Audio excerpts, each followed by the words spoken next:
Hello dear students, today we will discuss a new topic Wheatstone bridge. अब Wheatstone bridge होता क्या है?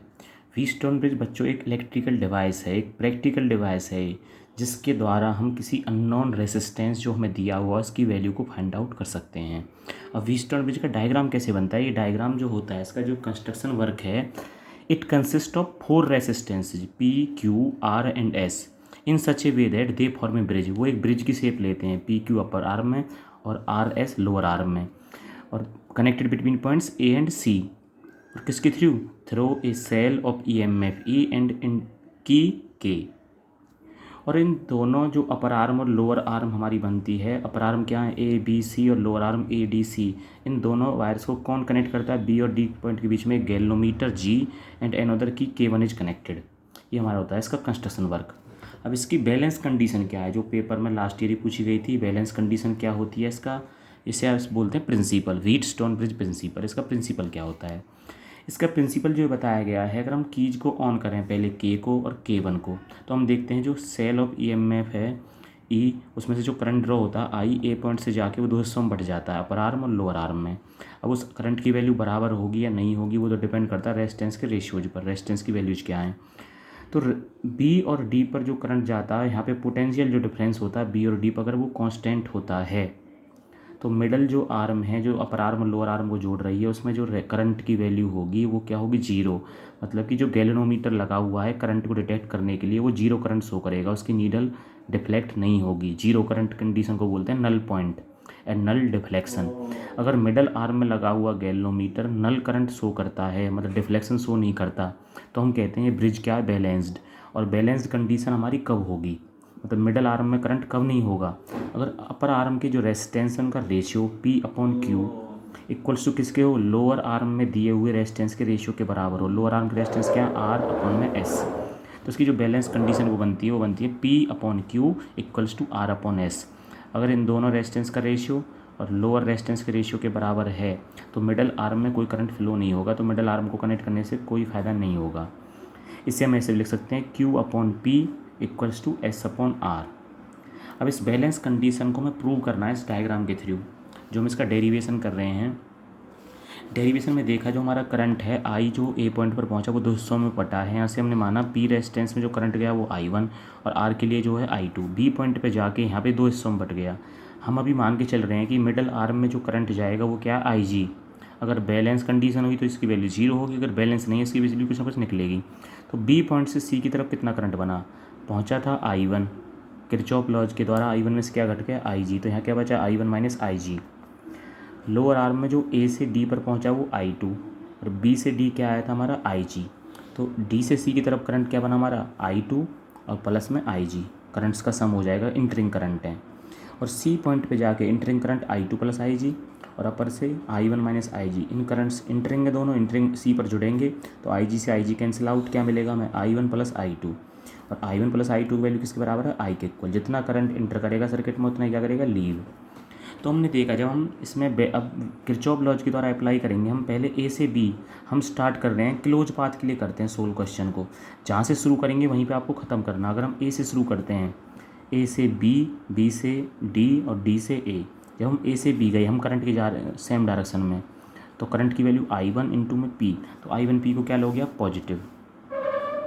उसके बाद जब हम बी से डी की तरफ जाएंगे तब भी हम करंट के साथ साथ जा रहे हैं, तो करंट की value IG and resistance of galvanometer G, IG into G, ये भी क्या ले जाएगा? पॉजिटिव। और जब डी से ए पर पहुंचेंगे हम जा रहे हैं करंट के अपोजिट, करंट आ रहा है ए से डी, तो I2 इंटू आर की वैल्यू क्या आएगी? नेगेटिव, जिसे हम क्या लिखते हैं? Equals to zero. क्योंकि नेट पोटेंशियल डिफरेंस क्या होता है आपका? जीरो के इक्वल होता है। अगर नल कंडीशन है, गैल्वेनोमीटर कोई डिफ्लेक्शन शो नहीं कर रहा, बैलेंस कंडीशन में है, तो IG की वैल्यू को जीरो करने पर हमें क्या मिलेगा? I1P equals to I2R। Now we apply KVL, Kirchhoff's voltage law along the path. B से हम शुरू कर रहे हैं, बी से सी, सी से डी और डी से वापस कहाँ? बी पर। जब हम बी से सी गए करंट के सेम डायरेक्शन में जा रहे हैं, तो I1 minus IG into Q, current into resistance का मल्टीप्लाई क्या आएगा? पॉजिटिव रहेगा। और जब हम सी से डी पर पहुँचे तो करंट जा रहा है डी से सी, हम आ रहे हैं सी से डी, अपोजिट आ रहे हैं, तो I2 plus IG multiply by S जो उसका रेजिस्टेंस है, उनका वैल्यू क्या आएगी? नेगेटिव। और डी से बी जाने पर अब भी हम करंट के अपोजिट जा रहे हैं, तो आई जी इंटू जी वो भी क्या आएगा नेगेटिव इक्वल्स टू जीरो। और बैलेंस कंडीशन नल रिफ्लेक्शन के लिए आई जी जीरो हो जाएगा हर जगह, ये पूरा जीरो हो गया। यहाँ से क्या मिला हमें I one Q minus I two S, जिन्हें बराबर करने पर क्या मिला आई वन क्यू बराबर I two S. First equation को सेकंड से डिवाइड करने पर हमें मिल जाएगा P upon Q equals to R upon S. अगर इस रेशियो में रेजिस्टेंस की वैल्यूज बराबर हैं तो हमारा मिडल आर्म में करंट क्या रहेगा जीरो, जिसे हम बोलते हैं derivation of Wheatstone bridge. Our next topic is metre bridge, जिसे हम स्लाइड वायर ब्रिज के नाम से भी जानते हैं। अब ये डिवाइस होती क्या, ये भी एक प्रैक्टिकल डिवाइस है या इलेक्ट्रिकल डिवाइस है जिसका हम यूज करते हैं अननोन रेजिस्टेंस की वैल्यू को डिटरमाइन करने के लिए और मोस्ट एक्यूरेटली निकालने के लिए। अब ये किस प्रिंसिपल पे वर्क करता है, जो हमने अभी पढ़ा था व्हीटस्टोन ब्रिज प्रिंसिपल पे वर्क करता है बैलेंस कंडीशन पे। इसमें कंस्ट्रक्शन वर्क क्या है, ये जो मीटर ब्रिज है एक प्रकार का सर्किट होता है, वुडन बोर्ड लकड़ी के बोर्ड पर बना होता है, जिसमें एक वायर होती है ए और सी के बीच में स्ट्रेच होती है, जिसकी लंबाई होती है 1 मीटर मतलब 100 centimetre.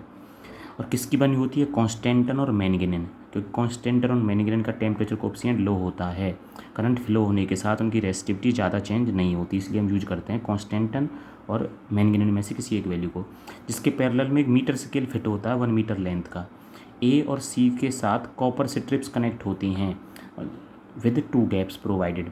In first gap resistance box is connected, in another gap unknown wire of resistance S is connected, जिसे हम डिटरमाइन करना है। Between points A and C a cell of EMF E and key K is connected. अगर आज जिधर आपका resistance box लगा उधर आपका टर्मिनल जो होना चाहिए पॉजिटिव कनेक्ट होना चाहिए ए से, इधर आपका अननोन वायर है उसकी तरफ आपका नेगेटिव कनेक्ट हो जाए सी से। और जो मिडल पॉइंट है डी, उससे हमने गैलोमीटर जोड़ा है, जो गैलोमीटर डिटेक्ट करेगा करंट सर्किट में है या नहीं। हमें नल पॉइंट ढूंढना है, यहाँ पे करंट जीरो, इस वायर में कहीं ना कहीं करंट जीरो मिलेगा। और ये हमारी बॉडी होती है जॉकी, इंसुलेटिंग कनेक्टर होता है जिसके द्वारा हमारी बॉडी में करंट इंटर ना करे। बी पॉइंट पर हम नल पॉइंट निकाल रहे हैं, ये हमारी कनेक्टिंग वायर है। अब इसमें जो हमें सोल्व आउट करना है वो हमें देखना है, ये जो कॉन्स्टेंटन वायर है मैंगनीज वायर है उसका टेम्परेचर कोएफिशिएंट बहुत कम होता है, लेकिन फिर भी कुछ ना कुछ रेजिस्टेंस तो होता है, जिस रेजिस्टेंस को हमने नाम दिया स्मॉल आर।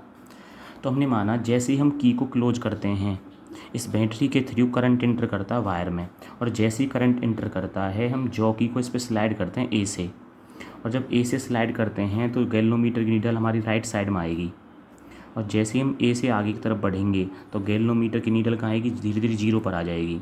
और जीरो पॉइंट को क्या बोलेंगे, नल पॉइंट। उस पॉइंट को हमने नाम दिया पी। इस लेंथ को नाम क्या दे दिया, ए से बी जहाँ नल पॉइंट आया वो लेंथ एल, और बाकी जो लेंथ बची वो क्या बची, टोटल 100 में से 100 माइनस एल। अब इस एल लेंथ का रेजिस्टेंस निकालना हमें और 100 माइनस एल लेंथ का रेजिस्टेंस निकालना। हमने माना अगर ये वायर जो AC है, अगर यूनिट लेंथ के लिए इसका रेजिस्टेंस स्मॉल आर है तो एल लेंथ के लिए क्या होगा, ज़्यादा LR बन जाएगा। और 100 माइनस एल के लिए क्या बनेगा, 100 माइनस एल इंटू में R। इस पोर्शन का जो रेजिस्टेंस उसे नाम दे रहे हैं P, और इस पोर्शन का नाम क्या दे रहे हैं Q। R हम खुद अप्लाई करेंगे यहाँ से, और हम S की वैल्यू फाइंड आउट करेंगे व्हीटस्टोन ब्रिज प्रिंसिपल का यूज करके।